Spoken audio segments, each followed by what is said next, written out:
hello guys आपनकर ओसर नतुन recipe एटा লৈ আহিছো এয়া দেখিছে শিঙি মাছ আৰু মাগুৰ মাছ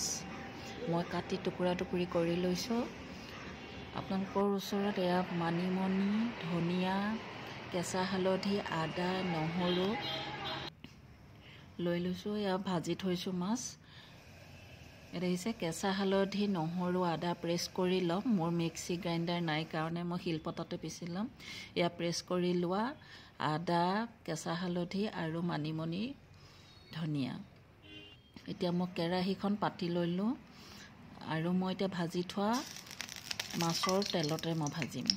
আঞ্জাখন বনাই দিম এতিয়া কেঁচা পিয়াজ দি দিছো পিয়াজটো মই আপোনালোকক নেদেখালো কিন্তু কাটি থৈ দিয়া কাৰণে পাহৰি গৈছো মই এনেকৈ লৰাই ললো এবাৰ মই হালধি দিয়া নাই কাৰণ মাছ ভজা তেলত অলপ হালধি দিয়া আছিল আৰু কেঁচা হালধিৰ বনাম সেইকাৰণে হালধি দিয়া নাই আৰু নিমখটো আপোনালোকে সোৱাদ অনুযায়ী দিব এটা আদা নহৰু পেষ্টখিনি দি দিলো কেঁচা হালধি পেষ্ট দিলো তাৰ পাছতে মই ইয়াতে মানিমনি আৰু কেঁচা হালধিৰ লগত মিক্স কৰি একেলগে কেঁচা গন্ধটো যোৱাকৈ অলপ দেৰি লৰাই থাকিম ইয়া দেখিছে কেঁচা মানিমনি আৰু দি দিছো ধনিয়া লগত মিক্স কৰা পেষ্টখিনি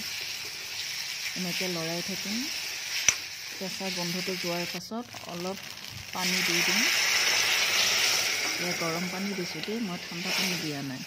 গৰম পানী দিলে সোৱাদ হয় আঞ্জাখন খাবৰ কাৰণে অলপ সময় লৰাই আছো গৰম পানী দিলে সোনকালে উতলটো আহে কম ফ্লেমত দি দিছো এতিয়া দেখিছে মই এতিয়া মাছ দি দিম উতল আহোতে মাছটো দি দিব লাগে ইয়া দেখিছে মই ভাজি থোৱা মাছটো দি দিছো কি ধুনিয়াকৈ ৰংটো উঠি আহিছে দেখিছে না আপোনালোকেও এনেকৈ বনাই খাই চাবচোন আসলতে এটো কেঁচা হালধি মানিমনি ধনিয়া আদা নহৰু পেষ্ট অকমান জালুক পাৰিলে দি দিব আপোনালোকে জ্বলা জুনে কম খাই দিব নালাগে জ্বলা বেছি খালে দিব পাৰে আপোনালোকৰ এটো বন ঔষধিও হয় আপোনাৰ বেমাৰ আজাৰৰ কাৰণে বহুতখিনিয়ে ভাল এয়া দেখিছে পানীটো হুহি হুহি